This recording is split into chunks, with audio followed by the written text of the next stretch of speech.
Hem çünkü deniz koyununu tapşırmadım. Bir. Han düşünseli. Bir.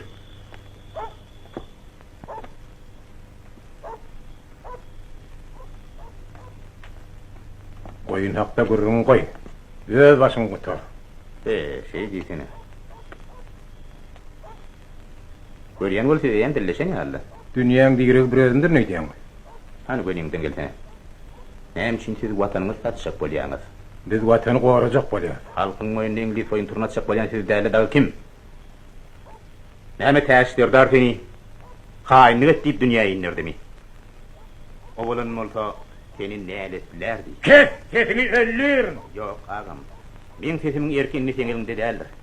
Ol yen sesini haklıyan kaygısızdan bir vaqt oğlu geçendir. Tegem seni adiyen jenekeniyim. Dowzaka baryan özüni yıldız gözler diyenlerde. Yöne sen näme üçin öz yalnyp perdendiňi özüňden alyp gitjek bolýan? Ol öz halkyna näçe haýyr getirirdi? Bir yerde oğlumun ne dahili var? Dönüklere hizmet ettirýän. Soň ökünörsiňem bolýan, immanyň sana peýda bolmaz. Imma sen tapdyryň. Gummol şerden. Er bolýa, erkiriň özüne goýunlar tapşyr.